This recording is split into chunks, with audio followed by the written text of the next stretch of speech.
और मैं हूं अभिषेक मिश्रा। देखिए, इन दिनों जेडीयू के और एनडीए के बड़े बड़े नेताओं के फोनों की घंटी लगातार बज रही है। जेडीयू और बीजेपी के नेताओं के फोन घनघना रहे हैं, एलजेपी के नेताओं के फोन घनघना रहे हैं। खूब फोन आ रहा है जेडीयू, बीजेपी और एलजेपी के नेताओं को। और दरअसल मामला तिरहुत के विधान परिषद उपचुनाव से जुड़ा हुआ है। तिरहुत के विधान परिषद उपचुनाव में जो खेल हो रहा है उसने मुख्यमंत्री नीतीश कुमार की चिंताएं बढ़ा दी है, नीतीश कुमार की टेंशन बढ़ा दी है। और तिरहुत को लेकर जो भी अपडेट है या तिरहुत के खेल को लेकर जो भी जानकारी है वो लगातार हम आपके सामने परोस रहे हैं। तो मामला तिरहुत विधान परिषद उपचुनाव का है। तिरहुत से अभिषेक झा जेडीयू के उम्मीदवार हैं, एनडीए के उम्मीदवार हैं, लेकिन एक और पहलवान है मैदान में, निर्दलीय उम्मीदवार राकेश रोशन। हालांकि आरजेडी ने गोपी किशन को मैदान में उतारा है, जन सुराज ने भी अपना उम्मीदवार घोषित कर दिया है। राकेश रोशन निर्दलीय उम्मीदवार हैं, लेकिन राकेश रोशन भारी पड़ते दिख रहे हैं जेडीयू के उम्मीदवार अभिषेक झा पर। और जिस तरह का खेल तिरहुत के विधान परिषद उपचुनाव में हो रहा है, उस खेल ने मुश्किल बढ़ा दी है, टेंशन बढ़ा दी है नीतीश कुमार की। और जो जानकारी निकलकर सामने आ रही है वो जानकारी ये है कि बड़े बड़े नेता जो हैं जेडीयू के, बीजेपी के, एलजेपी के, उनको फोन जा रहा है, उनके फोन की घंटी घनघना रही है। और जेडीयू को ये डर सता रहा है कि कहीं भीतर घात का फैक्टर काम न कर जाए, कहीं भीतर घात की वजह से बड़ा नुकसान न हो जाए। सवाल ये नहीं है कि चिराग पासवान खेल कर रहे हैं अभिषेक झा को हराने के लिए, या सवाल ये नहीं है कि राकेश रोशन को जिताने के लिए चिराग पासवान खेल कर रहे हैं। राकेश रोशन चिराग पासवान के बड़े विश्वास पात्र नेता रहे हैं। राकेश रोशन पर चिराग पासवान की कृपा रही है। राकेश रोशन के पिता स्वर्गीय रामविलास पिता ब्रजनाथी सिंह स्वर्गीय रामविलास पासवान के बड़े विश्वास पात्र रहे हैं। तो जाहिर है ये जो संबंध रहे हैं, ये जो राजनीतिक संबंध रहे हैं, उसका असर तिरहुत स्नातक विधान परिषद चुनाव में दिख रहा है। लेकिन राकेश रोशन ने लोजपा से इस्तीफा दे दिया। चिराग पासवान की पार्टी के नेता, पार्टी के प्रदेश अध्यक्ष कह रहे हैं उनसे हमारा कोई लेना देना नहीं है, हम एनडीए उम्मीदवार के साथ हैं, एनडीए उम्मीदवार को जिताएंगे।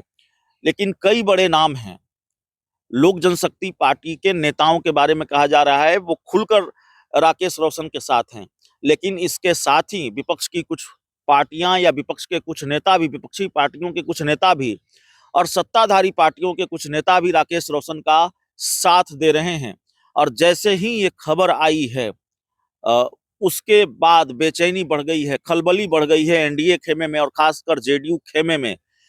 माफ कीजिएगा, अभिषेक झा की साख दाव पर लगी हुई है। अभिषेक झा से ज्यादा देवेश चंद्र ठाकुर की साख दाव पर लगी हुई है, और देवेश चंद्र ठाकुर से ज्यादा नीतीश कुमार की साख दाव पर लगी हुई है। एनडीए या जेडीयू रुपौली की विधानसभा सीट हार चुकी है, रुपौली का विधानसभा उपचुनाव हार चुकी है। बेलागंज में कुछ भी हो सकता है, बेलागंज में क्या हो जाए कुछ कहा नहीं जा सकता, गारंटी नहीं दी जा सकती। बेलागंज चुनाव अगर हार जाएगी जेडीयू तो जाहिर तौर पर उम्मीद तिरहुत से होगी। और तिरहुत में जिस तरह का खेल चल रहा है तो तिरहुत से भी उम्मीद खत्म ही होती हुई दिख रही है, तिरहुत से भी उम्मीद टूटती हुई दिख रही है।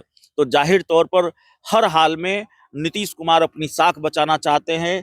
तिरहुत में जो खेल हो रहा है या जो भीतर घात का फैक्टर है उसको खत्म करना चाहते हैं, डैमेज कंट्रोल करना चाहते हैं। जेडीयू डैमेज कंट्रोल करना चाहती है और इसीलिए अब बड़े नेताओं के फोनों की घंटियां घनघनाने लगी हैं। या जेडीयू के शीर्ष नेतृत्व को या नीतीश कुमार को जिस नेता को लेकर आशंका है कि ये खेल कर रहे हैं या ये नुकसान पहुंचा रहे हैं या ये राकेश रोशन की मदद कर रहे हैं, उनके फोन की घंटी लगातार घनघना रही है, उनको फोन जाना शुरू हो गया है।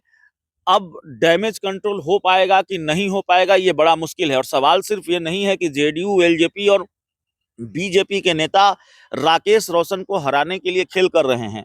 सवाल यह भी है कि जेडीयू खुलकर राकेश रोशन का विरोध करती रही है।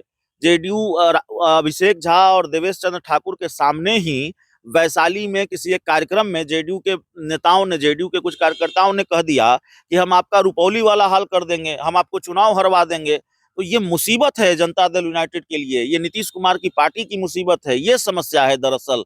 तो जाहिर तौर पर अब नीतीश कुमार डैमेज कंट्रोल में कामयाब हो पाते हैं कि नहीं हो पाते हैं, लेकिन कोशिश बहुत तेजी से शुरू हुई है। जैसे ही ये खबर जंगल की आग की तरह फैली बिहार के राजनीतिक गलियारों में कि नीतीश कुमार के उम्मीदवार को हराने के लिए एनडीए के ही नेता लगे हुए हैं, एनडीए के अंदर ही खेल हो रहा है और भीतर घात की वजह से अभिषेक झा निपट सकते हैं तिरहुत स्नातक के उपचुनाव में, उनकी हार हो सकती है। तो जाहिर तौर पर सकते में आया है जेडीयू का शीर्ष नेतृत्व। मुख्यमंत्री नीतीश कुमार के बारे में भी चर्चा है, उन्होंने खुद मोर्चा संभाल लिया है और जिस तरह से फोनों की घंटियां घनघनाने की खबर आ रही है, बड़े नेताओं को मनाने की, समझाने की कोशिश हो रही है, जाहिर तौर पर क्या डैमेज कंट्रोल हो पाएगा, ये अपने आप में बड़ा सवाल है। तो बिहार उपचुनाव के रिजल्ट पर तो निगाहें टिकी हुई हैं, 23 नवंबर को क्या होगा, लेकिन 9 दिसंबर को क्या होगा इस पर भी निगाह टिकी हुई है। तिरहुत स्नातक विधान परिषद उपचुनाव के नतीजे 9 दिसंबर को आने वाले हैं। बहुत बहुत धन्यवाद।